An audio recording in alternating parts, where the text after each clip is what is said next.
Hey everybody, Roman versus with the Squashfest podcast and my co-host. Unlike Dwayne The Rock Johnson, I can't lose 60 pounds and still look good. It's the boy Harm. Wow, he looks so different. It's Tooth Fairy Rock all over again. Wow. That's what happens when you get off the roids. So I have a new take. Oh, God. Here we go. We're going to do this every time now moving forward. I'm just saying. Roman's reports. Well, on Tuesday takes. on today's Romans report, and it's your fault. YouTube vignettes are now canon. Oscar's the Oscar thing is canon. You said it the other day. You said it's not like Michael Cole is over here mentioning things. If he doesn't mention it on the podcast, on the broadcast, it's not canon. But Michael Cole mentioned it. He mentioned Oscar's video, so now, now that's canon, bro. I mean, you're not wrong. So now I gotta go to people's YouTubes and catch their videos. We started yesterday's show saying we're not going to spend another 2 hours on each of these PLEs watching the pre-shows. Now you want to stalk people's social media in our free time to figure out if they're doing gimmick stuff in their social media or if they're just doing like real life stuff in their social media. Yep. I gotta scroll through everything now. We're gonna have to add a new member to the podcast and just have him be social media. It's $15 a week. Give us news stories. I'll Venmo you $15.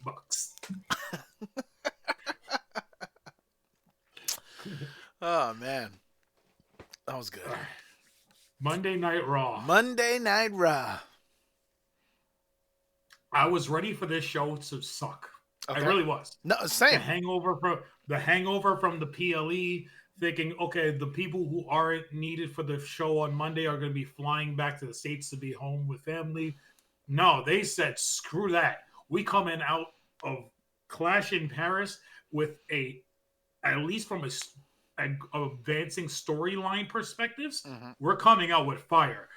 Like the matches themselves, whatever. They were what they were. Yeah. But the segments were great across the entire show. So we kick off the show. Jey Uso, and in a little bit you're gonna mention a backstage segment, and I'm gonna tell you why. Like as soon as you said it, there's one that pops up that normally I would have hated, and I didn't hate it. And when you mention it, I'm gonna be like, "This is the one." Lyra Valkyria? Yes! Yo, bro, you know I hate when that girl is on my screen, bro. And this time, even though she fumbled her lines a few times during... that's fine. Yeah, it was still fine. Like, I found it thoroughly entertaining. And the fact that it's going to lead to something that isn't completely Becky Lynch or Bailey oriented, and it's going to be something else, actually left me intrigued. No. It's going to lead to some Bailey later, but I'm saying, like, this is a side quest. Like, she's actually going to have something. She's not going to have a match against Roxanne next week on whatever, and Bailey comes out and attacks her during the match? Oh, no, that's more than than possible. More than possible. And we'll get into that because Pierce definitely kind of alluded to something happening. Yeah. All right, so we get this show kick off with Jey Uso. He makes his way down to the ring. And, yeah, he's doing his first yeet. And then the crowd is chanting, run it back, and he apologizes, which I loved. I'm like, thank God, because I hate that run it back crap.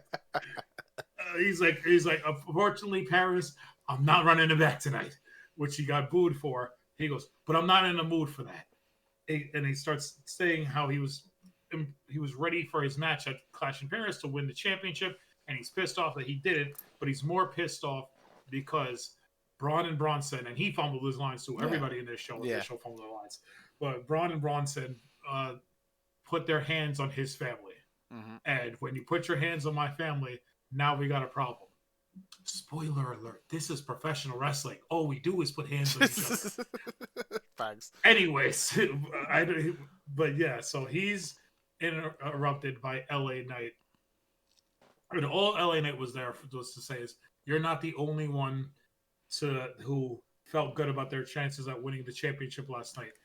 and you're the reason why I didn't walk out of there with the championship because I hit BFT in the middle of the ring and you spoiled it. He's supposed to spoil it. He's in the match. Yeah. You're the reason. What we could have done was instead of me putting Punk through the table, we could have put Seth through the table, and then the three of us could have fought it out without Seth being around. He's not wrong. And we wouldn't. He's not wrong. And he goes, and we wouldn't have to deal with. He'll lose to Becky. We wouldn't have to deal with anything later in the match if Seth is taken out of the match. Also valid. He's not wrong. But it was just stupid because then after that he starts mentioning all the different spots where he could have won. Where Jay just broke shit up. Yeah. And that's what he's supposed to do. He's supposed to walk away with the title just to get it off of Seth. Yeah. Like, no, it's not. Fags. So they're interrupted by Bronson and Bronson. And this is where this segment went a little off the rails for me. It just went a little too long. Braun and Bronson were just like, Braun was like, yeah, I beat you twice. Yeah. Like, no, but it's nice that they're giving him time to be a little more charismatic on the mic. Because neither one of them are known for their mic skills. You know what I mean? Bronson reads like, everyone acknowledge your tribal thief and puts us one up. Even though he doesn't have the Shula Fala anymore, he's still going to call himself the tribal thief. Yeah. I guess it's fine. And then they just start going. Yeah, they just start going off about. I was gonna say they just kept pointing out the fact that Paul Heyman isn't there, and it's trouble for everybody else because Paul Heyman's the one that holds them back, and tells them not to go out, seek and destroy, so to speak. And so since he's not there, that's essentially what they're gonna do tonight. Well, what they should be is two big, dangerous dudes beating people up every week anyway. Yeah. Like, that's what they should be. And so we end up getting the match of Jey Uso and LA Knight versus Braun and Brunson for later in the show. This was fine. It's just to get us to the end of the show. That's all I got in here. Like, it was fine. I love Braun. I love everyone here, excluding Jey Uso. But that's a different take altogether. This was fine. We needed to get a main event match.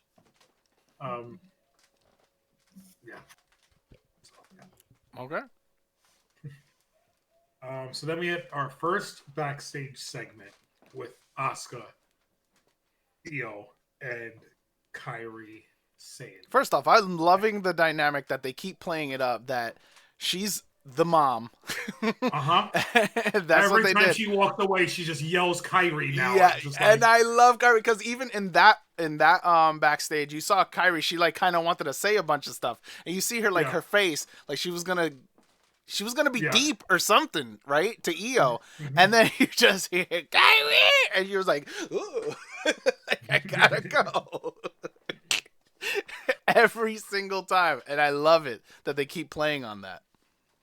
All right, so we have Asuka, Io, and Kairi in the back, and Io is telling them, "Hey, thank you for thank you for having my back."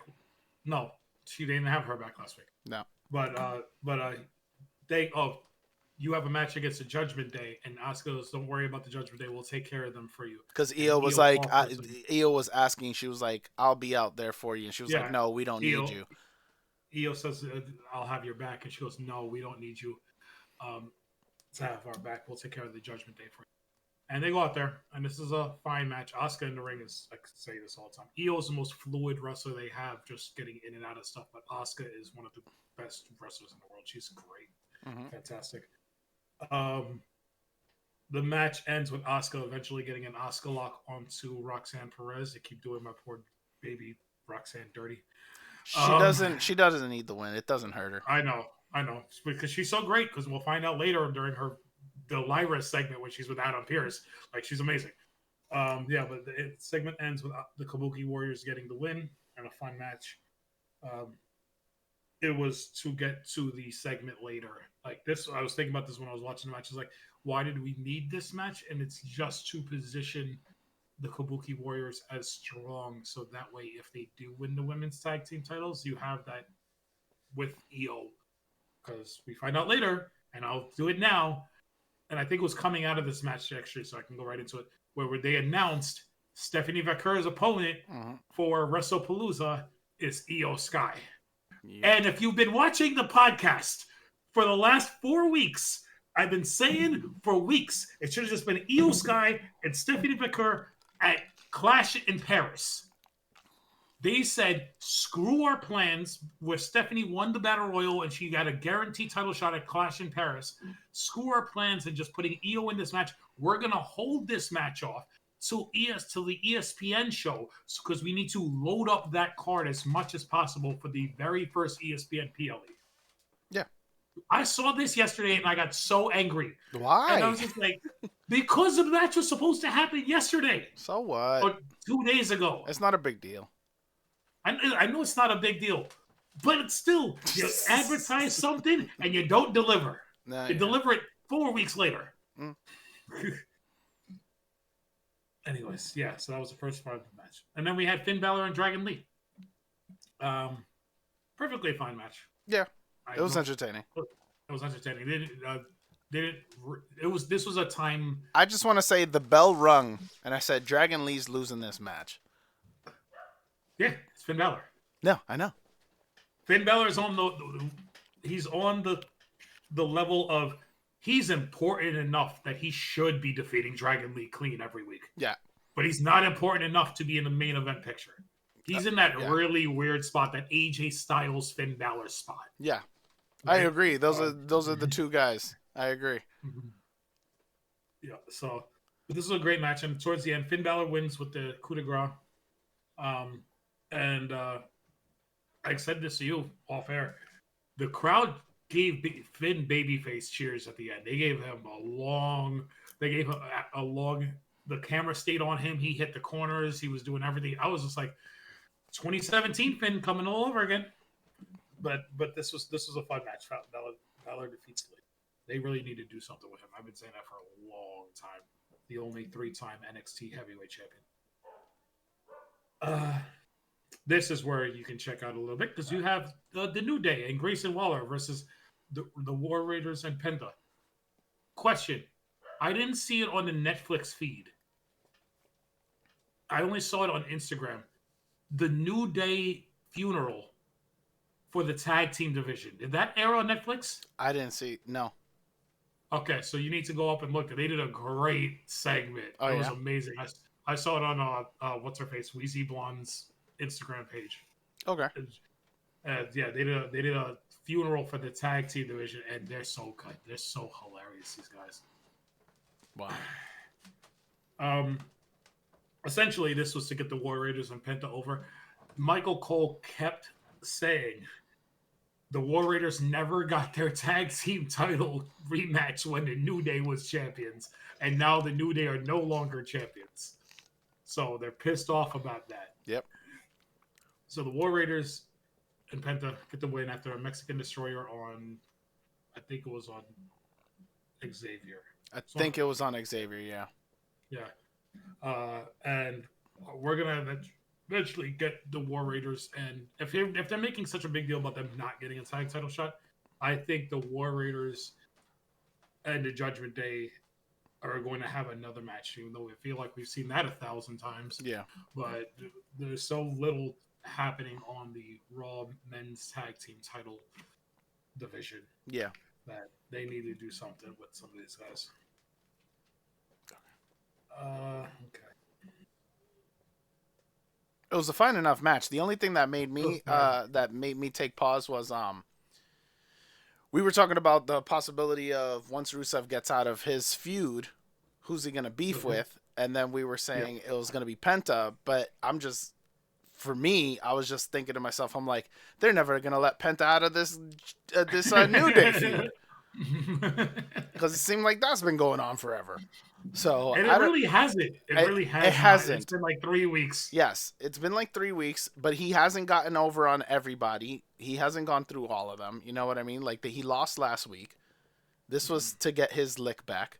This thing is gonna carry on for a while longer. So I don't even think he's gonna be available. So you cannot tell me next week on Raw we're gonna get Grayson Waller versus Penta. Don't be surprised. Yeah, we did just get that not too long ago. I feel like. All right, let's talk about the second of the Asuka segment. So in the back, this was coming it was either after this match or coming out of the announcement for the titles. Io's talking with Nikki Bella. Mm-hmm. Io's talking with Nikki Bella, and Nikki tells her, congratulations, I'm so excited for your match. Stephanie's my girl, but I'm a huge fan of yours as well. And while that's happening, again, Mom Asuka walks between them, and she goes, she's not your friend. She says something she goes, excuse me, and then she's really rude to Nikki, and Nikki's like, she basically dismissed her. Like, she get out of basically here. dismissed her, and Nikki goes, you're excused, and and leaves. And Asuka's like, she's not your friend. Yeah. So they're just talking, and then Asuka says, we're gonna win the women's tag team championships, and I'm gonna help you with Stephanie. Yeah. And then she tried to say she doesn't need the help. And she's like, yeah, you do. Starts yelling. You did not win at SummerSlam. Yeah. Literally, she's on her greatest Mr. Fuji impression right now. Yes. So we're gonna. I think Asuka's going to try to interject herself in the match, and 100%. And I believe it's going to be a cost. Yeah, and that's where we get Io Asuka after. But yeah, so that was the second of the Asuka segments. We'll just go talk about the third one now. So later in the show, Rhea is getting interviewed by one of them. I think it's Jackie Redmond. Was it not Kathy Kelly? It might have been Kathy Kelly. They were both there. Jackie Redmond was at one point interviewing Jey Uso right before the match. That's why I'm getting all these confused. It doesn't matter. And she's getting interviewed, and Asuka walks up to Rhea. Mm-hmm. And Rhea is almost like not apologizing, but saying how much she's sorry for everything that's going on, the tension she's causing. Yeah. And Asuka gets in her face and goes, "You are not her friend. You are not her friend." And then she goes, "You know what? I just out of respect for Io, I'm gonna leave that alone and not." And Asuka gets in her face and goes, "I am Asuka. I have been here for 10 years. I am the women's champion. I'm an icon. All this stuff." And she goes, "And nobody is ready for Asuka, not even you." Mm-hmm. And Rhea goes, "Oh, are you sure? Are you sure about that?" And she looks at her, and Asuka just smiles and laughs, and then walks away. And while she's walking away, Kairi Sane and Rhea are staring at each other, and almost like Kairi's sad. Yeah. And Rhea is like, "I'll beat your ass too. Don't get in my way."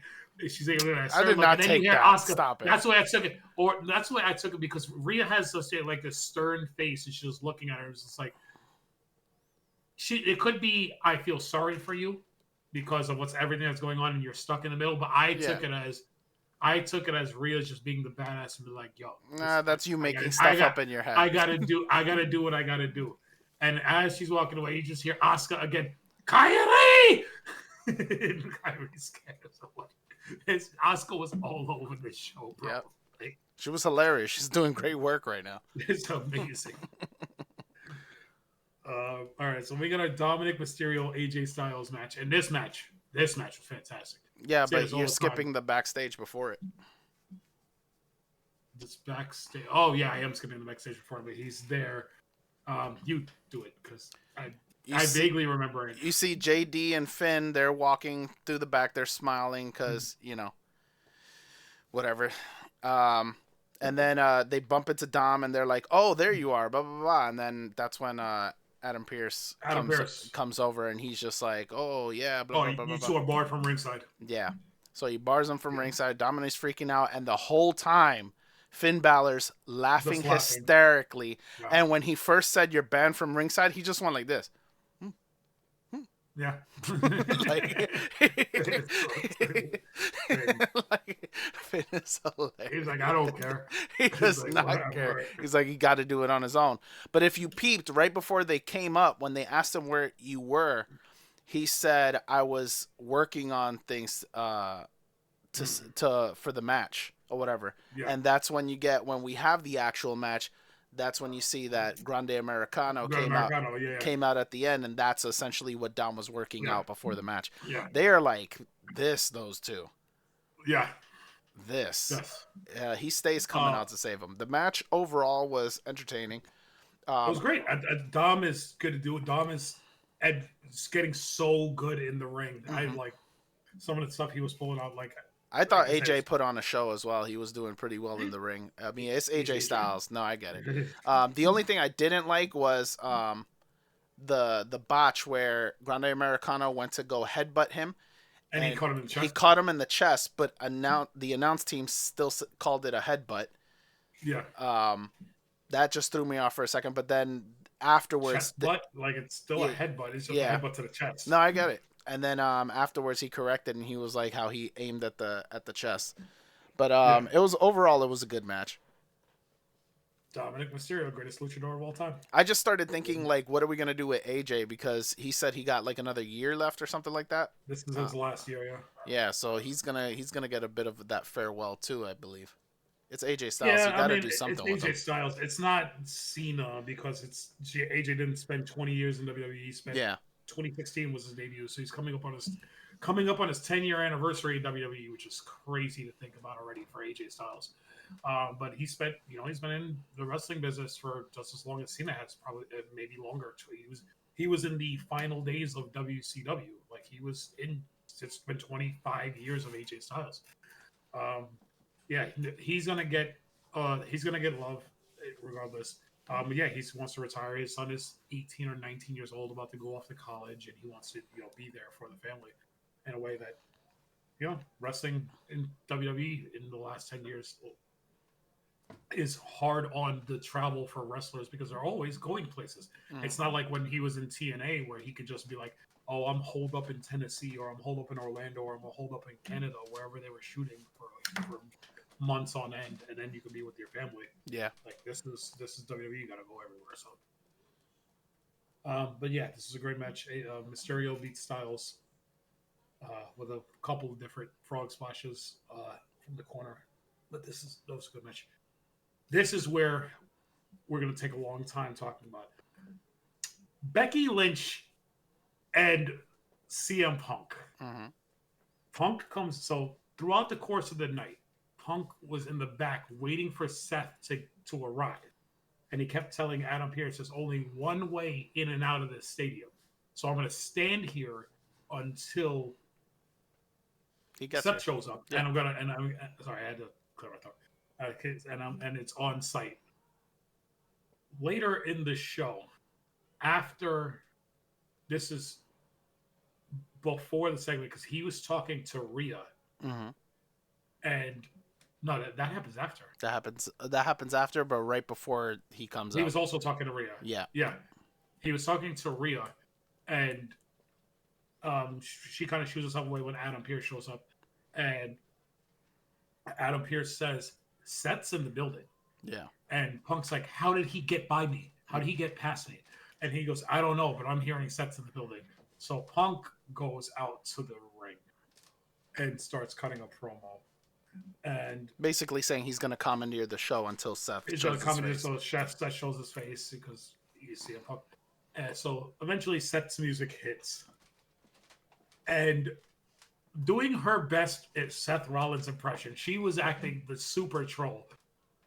Becky Lynch comes out With his music, doing all the sets with his music. with his I with said his Seth's music mannerisms, hits. With his mannerisms, doing the vision stuff, doing everything. the laugh. And the laugh, It was the, like the sunglasses.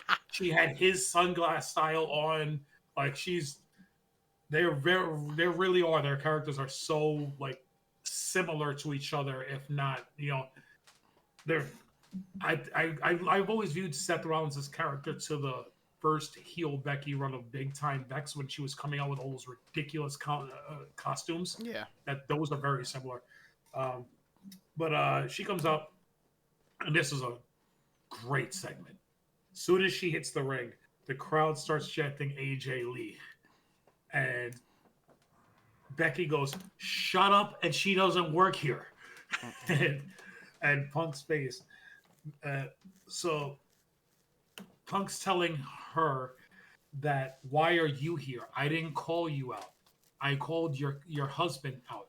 I have business to deal with your husband. I don't need you. And Becky looks at him and says, this is the problem with you. This is why a lot of people in the back don't like you.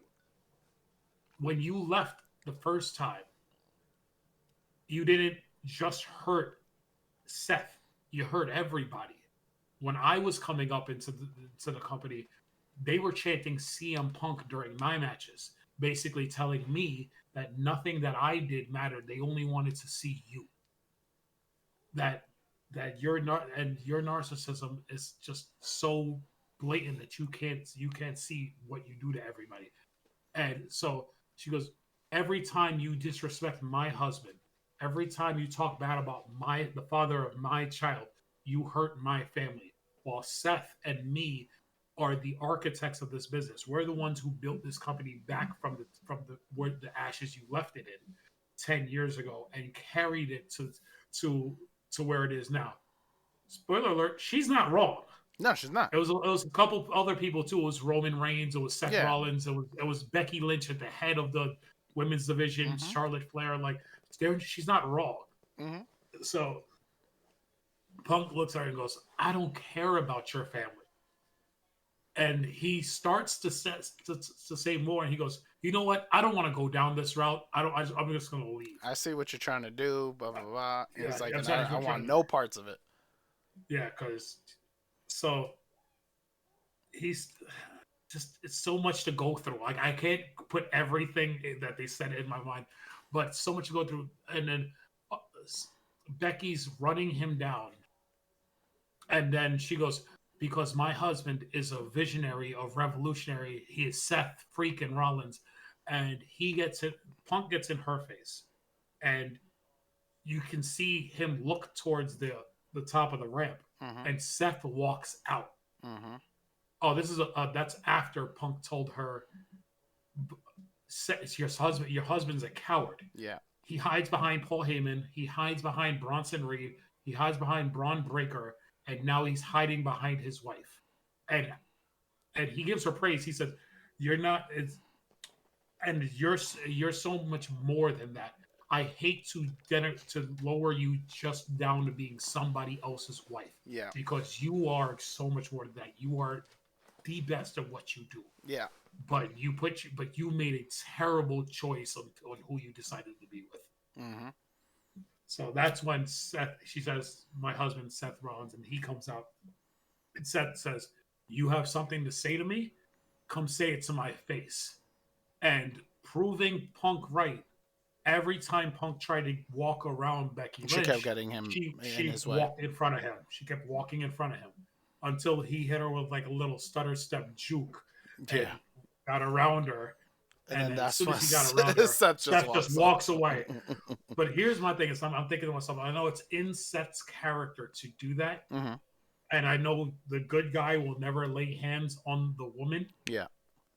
If I'm not leaving my wife in the ring with another man who hates my guts, especially when the wife just cost that man a championship that he holds near and dear to his heart. I agree, but the only thing is again, he knew he wasn't going to do anything.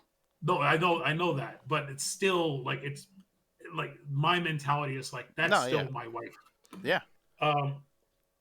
So then Punk turns around and Becky slaps him about 15 times in the face, and he gets all red and he looks at Becky. He goes, "I'm going to leave. I'm going to deal with your husband right now, and you're going to regret ever laying your hands on me." So the crowd starts chanting AJ Lee again, and she says again, "Shut the hell up. She doesn't work here." She's so good. And then when Punk said, "You're going to regret," this is why Becky is so good and she's so great. When Punk said, "You're going to regret ever laying your hands on me," in normal wrestling terms, that's the end of the segment. Becky would be afraid. Becky would be scared. What does he mean by that? What's his plan for me now moving forward? Becky, when he's leaving, keeps trolling him. Yeah. She's like, yeah, you walk away. Paris, you got plenty of songs. Do we got one for CM Punk?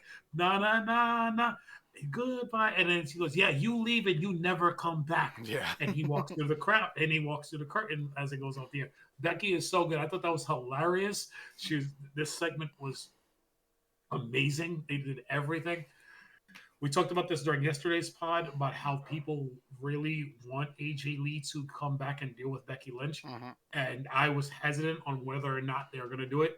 They're going to do it. As of last night's show, when Becky putting her hands on Punk, and then the subsequent segment coming out of it, they're going to do AJ Lee because Punk gets to the back. And I don't know how Becky beat him back there, but Punk gets to the back and he's talking to Adam Pearce and he asks, where's Seth Rollins? And Seth goes, Adam goes, they left. They got into his car and left.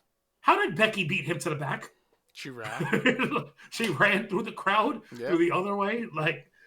So he goes, Adam says, don't worry about it. You know where he works. You'll see him next Monday. Yeah. And Punk says, where's SmackDown this week? And he goes, Chicago, your hometown. He goes, interesting. And walks away.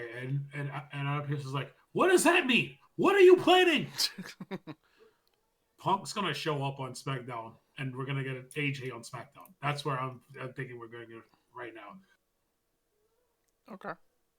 That's why I think she's going to make her re-debut on SmackDown. It depends on if the girl really wants to come back for a short run. Because she only needs one match. No, I get it. But my point, it's one match, but it also have to be more than one promo. It's her coming back, and then it will probably be something before that. Because they got to build. Be one match in one physicality segment on Raw. That's something. Yeah. But that's again, if that girl wants to come back, because she has said so many times that she was not coming back. She's also said, I would never say never. No, never say never, but that doesn't change the fact that she has said she doesn't want to return. My point is, if it's not her.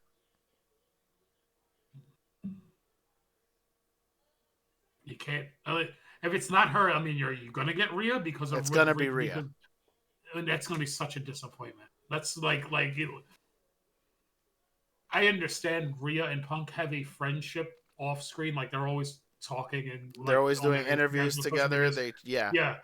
But on screen, there hasn't been anything to connect the two of them. Mm-hmm. Right? Well, they just gave it to you tonight. They gave it to you tonight twice. Yeah, in two different segments. I get it, but I don't think the excitement levels. If I'm Triple H and I'm going to, don't get me wrong, I'm with you. I think it's AJ because it makes the most sense. You're teasing it way too heavily, way too, and you hear the crowds. And I agree with your point. It's going to be a disappointment if it's not her. But I'm saying if it's not her, what would the likely outcome be? And it would be Rhea because she's not doing anything. Realistically, just the EO stuff, but that's not actually wrestling, and it's not really a major feud right now.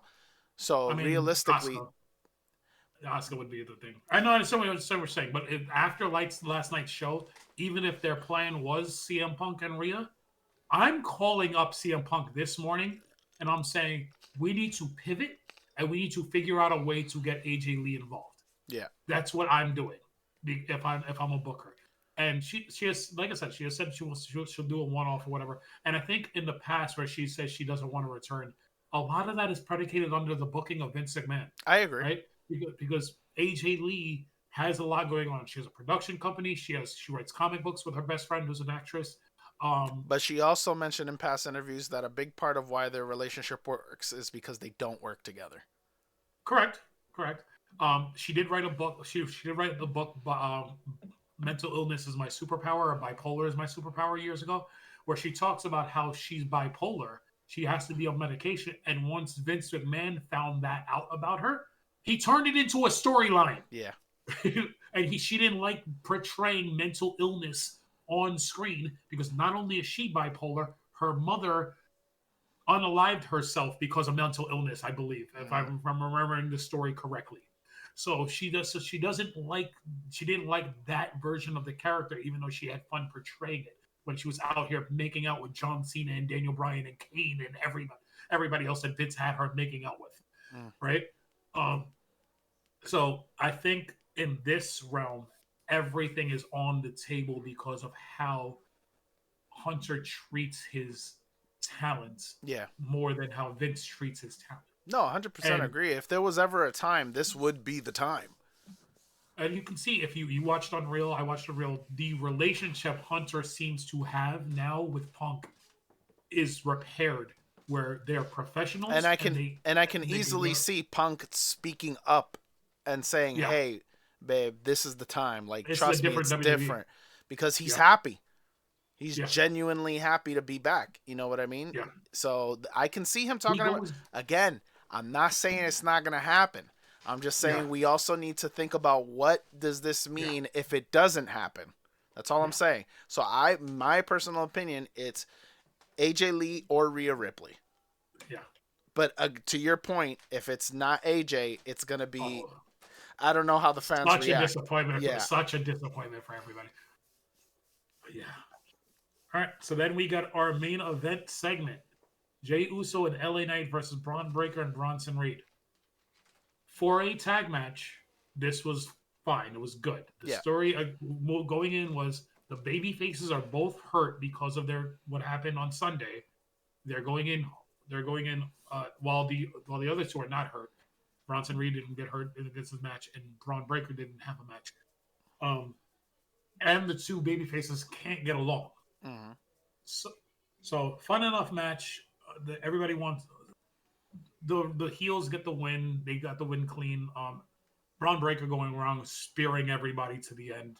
Like it's just like destroying everybody. It was fine, but the heels get the win.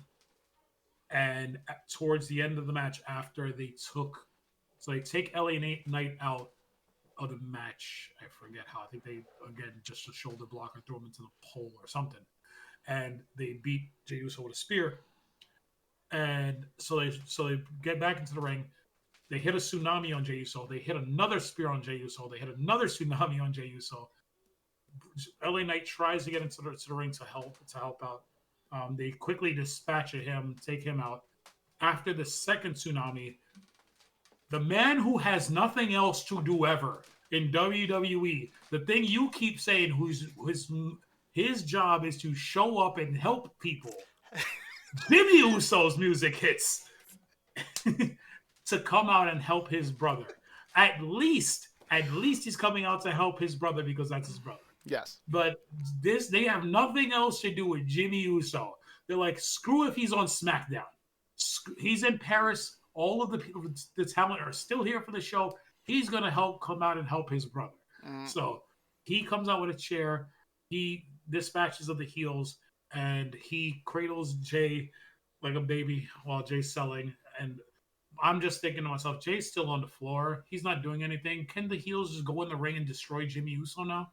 Like, why No, are they there's not? there's the wall. There's the wall, and he has a chair. He didn't have the chair. He dropped it at that point. Which Okay. was There's immediately there's what the I was whole, thinking. That's so when he came in, as soon as he came in, they got out the ring. You hear when he drops the chair, and immediately I said, "Oh my God, this is the wall." I said, "This is Harm's wall right now." the invisible wall. He just dropped the chair. Why don't you run in? It pissed me the hell off. Now, again, this is classic. We have nothing to do with Jimmy. He's just gonna come out here and save. Number one, he's officially on Raw. That's it. He's officially on Raw. That's it. Moving forward, he's going to be on Raw. What solidified it for me is because you hear Jay say, "I can't do it by myself. I can't do this alone." Okay. Right? So as you hear him say that, I'm like, all right, number one, this guy's officially on Raw again. We're going to get the Usos versus the Bronson and Bronson. Okay. Yep.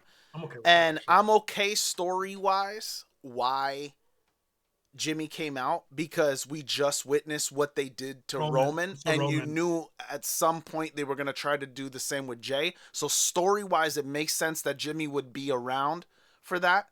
a day later Yeah. to back up his brother just in case. So it all made sense. But we were just talking about the fall off of Jey Uso yesterday. Mm-hmm. Yep. We were just talking about it, and I said how they were kind of trying to protect him. That's it. The He's protection tag is team guy over. again. He's tag team guy The again. protection is over. This is so for me. It's more building, and we have almost 3 months till War Games San Diego. This was just to me. Let's figure out a way to get Jimmy onto the show because we have to start building War Games. Which is what I said. So I don't know that they're particularly tag team guys, but this is the beginning of building up some sort of alliance and some sort of bloodline. Because by then, to your point, I think you're right. Roman will be back by then. Now you have the brothers back again, so that's a quick thing. And then they just have to get one more guy, and Sammy will gladly be like, "Hey, I'll show up to War Games to help even you though out," he's or on whatever. SmackDown now. Yeah, like, it won't matter. They'll figure out a way, or you get Jacob will come over because Jacob and Jimmy are close now. Yeah, they'll figure it out. But yeah, that's all that was last night. We're building towards War Games, which is fine. It's going to be a 3-month build, and you need the 3-month build anyway because Roman's off shooting a movie again. So yeah. So, but just for the next few weeks, just get ready for the Uso classics. Yeah, super kick, splash, and they're gonna get beat with Bronson Reed Spears. Like that's gonna be the next 5 weeks. Yeah. But that was Raw. Raw was actually really fun. Like I said, the backstage segments were the backstage segments. I agree. Oh, we didn't talk about the Lyra one. We totally bypassed the Lyra segment. Okay, so we're gonna.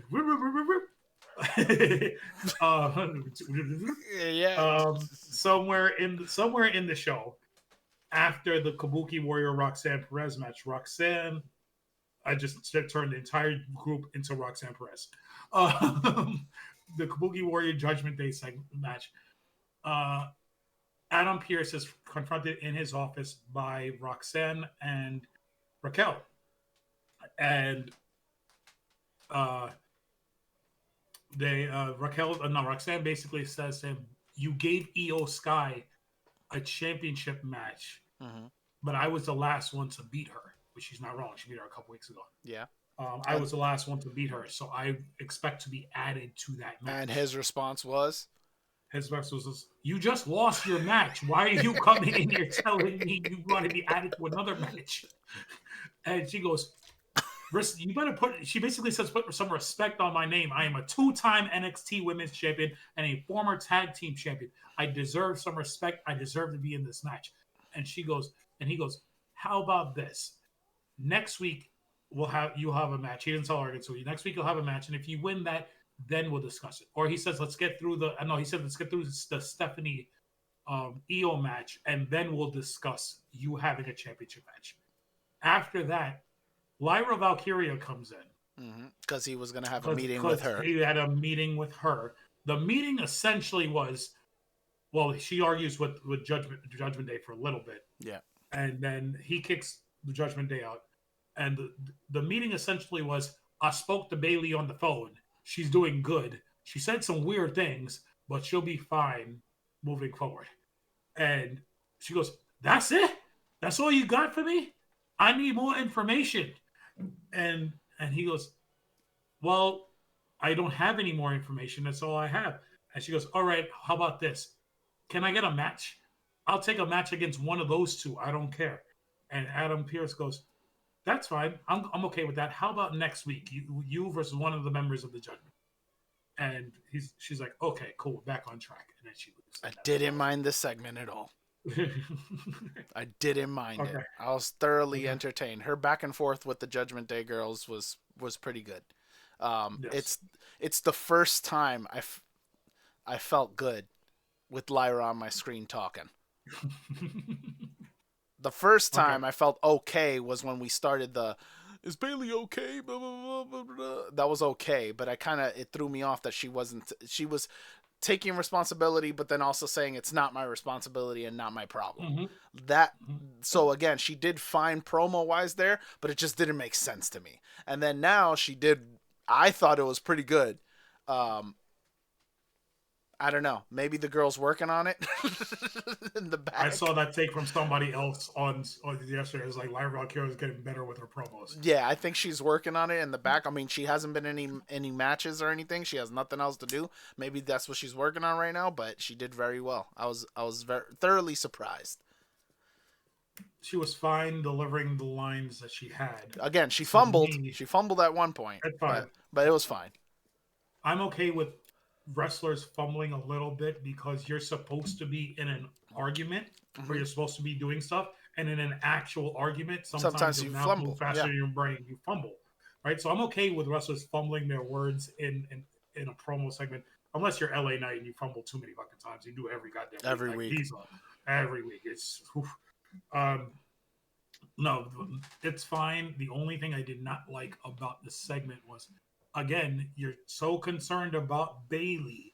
You're having Adam Pearce reach out to her, but you're not willing to pick up the phone and check on her yourself.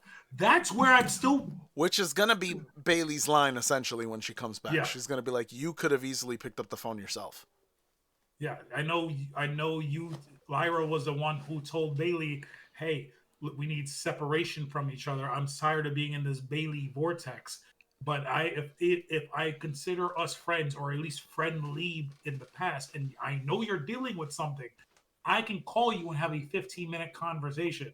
Mm-hmm. I don't need to go through the head of whatever, the GM of Monday Night Raw, to do so.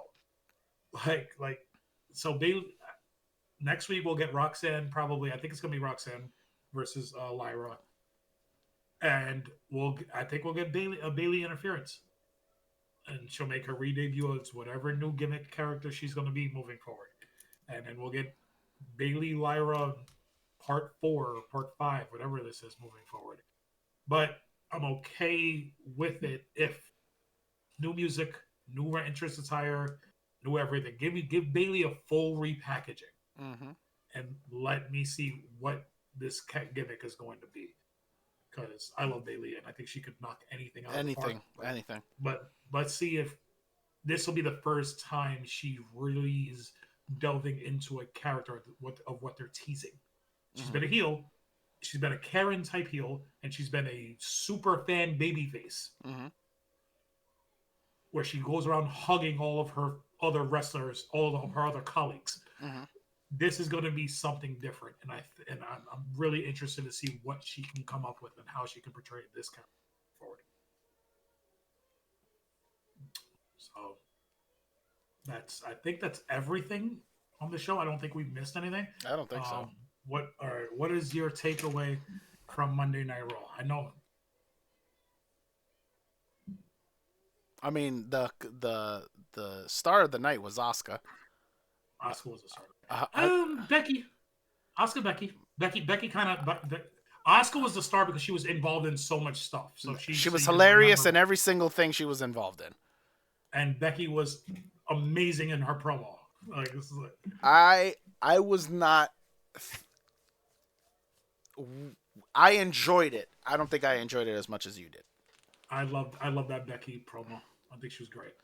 How do you feel about if I could even remember it? Man, I wish I kept it. What's his face? Kevin Nash. Did you read what he said? No. Let me see if I can find it real quick because I want to make sure that I get it completely right. What was he talking about? Becky Lynch. You're gonna be mad. Oh, I think her run's over. I think he's an idiot. I just saw it as soon as you read it. I think she's grasping at desperation. No. Oh, okay. The business has passed her by, is what he said. Okay, so here. Oh, he said all three. It was a long-winded thing. But this was from September 1st. So this article was yesterday, and it must have went up before last night's show. Okay, so I think this is in response to her mentioning The Ozzy last Aussie. week. Yeah. Yeah.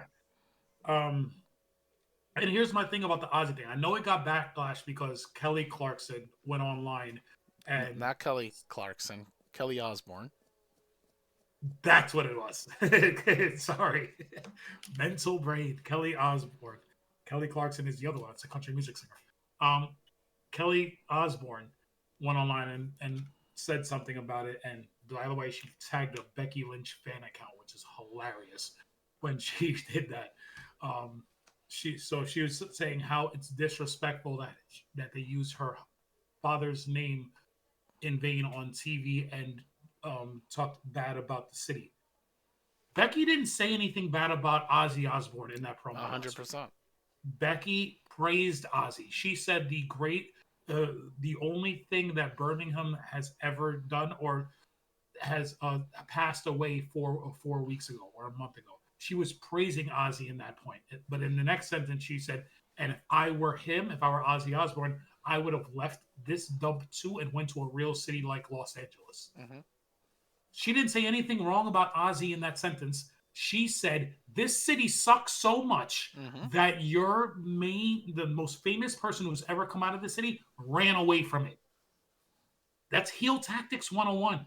You talk about the city you're in.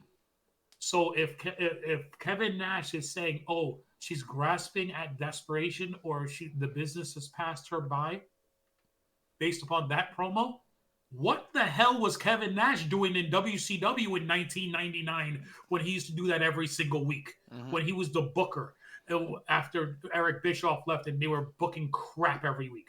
Like he's not one to. He's a legend in the business and he knows more about professional wrestling than I do.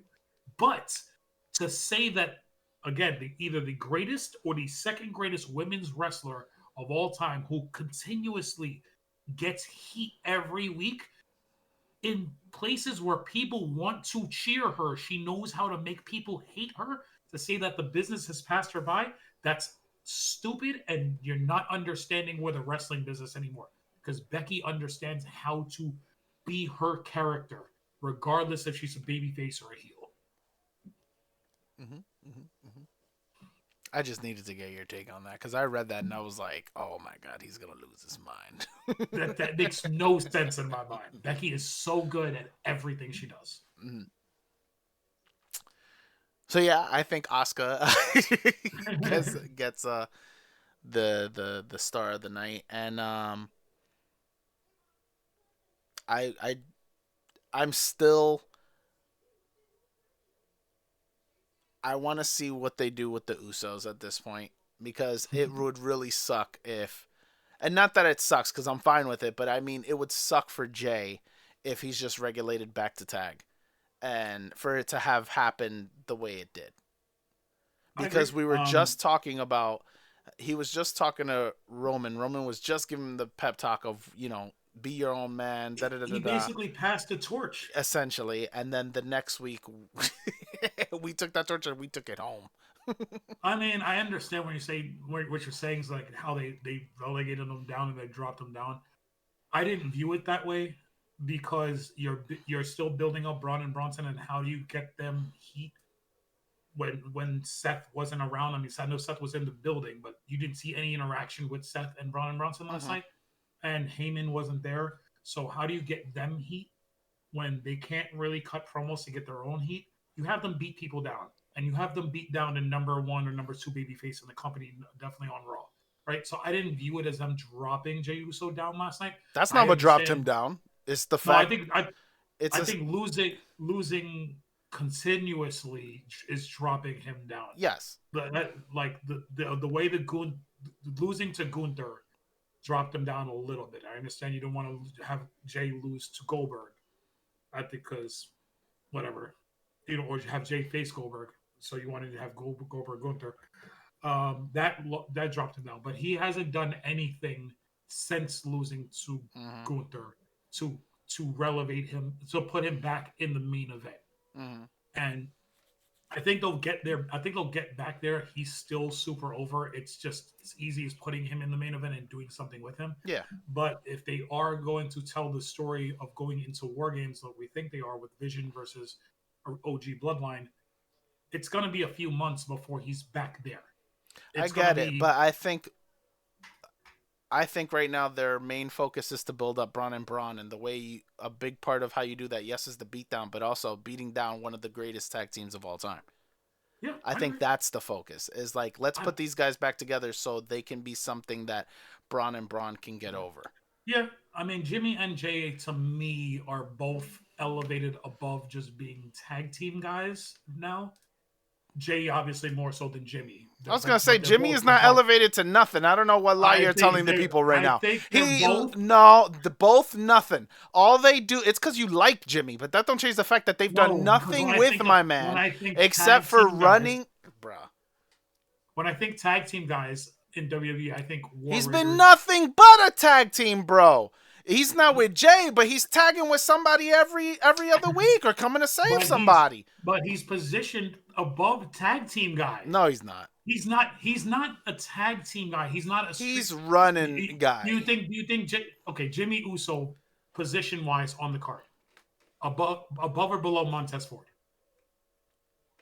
They haven't done nothing with Montez. Of course he's over him. Above or below Ray Phoenix? Below. You think Jimmy Uso is positioned below Ray Phoenix right now? Being utilized? No, obviously not. But position-wise, why would I think Ray didn't lose a bunch of matches? Ray hasn't been on TV. But that's why I said being utilized is one thing.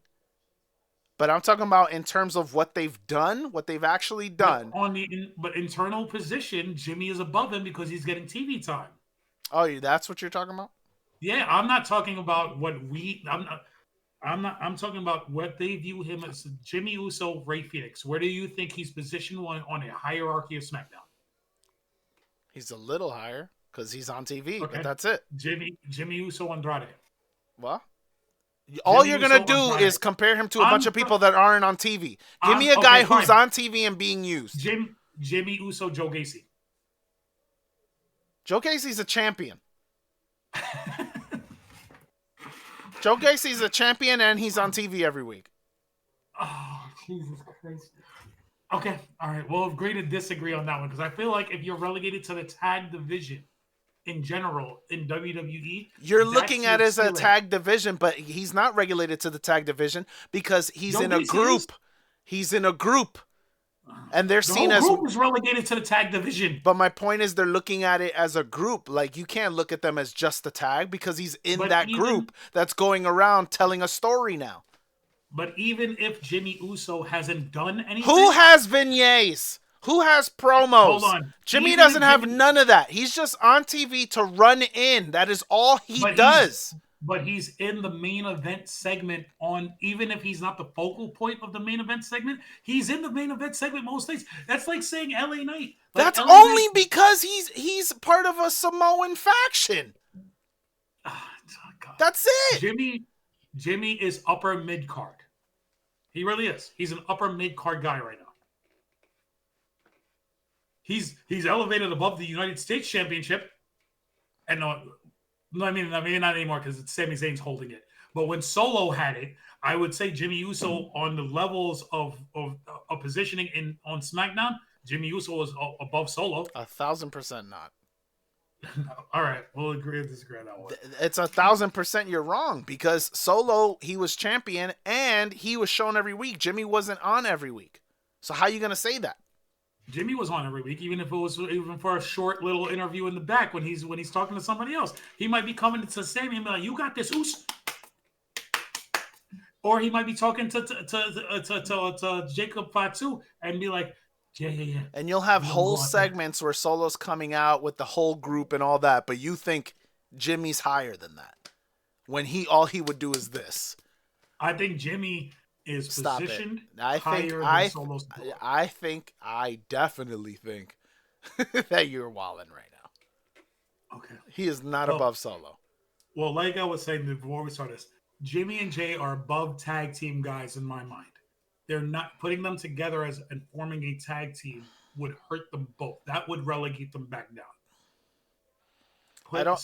But them being a tag team doesn't hurt Jimmy at all for the simple fact he's not doing nothing, bro. If anything, it just makes him more relevant. It I hurts don't think. Jay. It does not hurt Jimmy. Jimmy's not I think doing it hurts nothing. Jimmy. Bruh, if all you're regulated to doing is running into the match and coming in Savior for of the the same, masses. is not that's not a character. That's just throw him out there. He's here. He's a SmackDown guy. They're jumping somebody on SmackDown. It's A a cousin. man who Throw him in it's a there. man who loves his family and will do anything to save Stop them it. when the chips are down. Stop it. Stop it. All right. You Well, want him to get some sort of push so bad, bro. I don't ever think Jimmy's gonna be like a main eventer. I want Jimmy to be more relevant on screen. Like he's What one of did you those just guys say? who What did you just say? I want him more relevant. Okay, because he's not. He is relevant, but if there are 6 guys on screen in a main event segment, they're all quote unquote main eventers. Jimmy Uso might be number 6 on that list, but he's still a main eventer. So he's above the people who did not main event. So he's above Becky Lynch. No, I'll consider men and women on 2 different tiers. This is what I'll say. I'll consider men and women on 2 different tiers. Becky Lynch is above Jimmy Uso if you start talking about rankings. Rhea Ripley is above Jimmy Uso. So Jimmy's over LA Knight. I think they're comparable. I think those two that's a good comparison between the two of them. They were both in the main event segment last night, but I think Jimmy. We gotta cut this soon because I gotta go. But Jay and LA Knight to me are so similar in character, but Jay is more over, so he's above LA Knight as far as where they are in the hierarchy of WWE. Jimmy and LA Knight are on the same level to me. They are guys who are over with the fans because he did get a good pop last night when his music hit. They're over with the fans who you can drop into something that maybe is not the number one story or the A story, and they can get it over. But you know that they're not actually trying to do something with these guys. That's where I'll put LA That's Knight comparable. That's comparable. I think they're comparable. Okay. So I hate you. yeah. Okay. Okay. Either way, Right, that's my come away because that whole segment is just what are we doing? That's it. That's where I'm coming away with. Yeah, we're building towards more games. That's it. Yeah. But yeah, I think that'll do it for us today. We have NXT tonight. I'm not going through the review. I think we have an 8-man tag team match. I know we have one. That's it's not canon. No one cares. You know what? I'm out of here. I'm not doing it. The fact that you want to make YouTube vignettes canon and the pre-show canon, but the developmental system that brings the wrestlers to Raw and SmackDown is not canon. Not at all. Got it. So that'll do it for us. Please go. Please make sure to check us out on Spotify, TikTok, iHeartRadio, and YouTube. And as always, we'll catch you on the next one. Peace.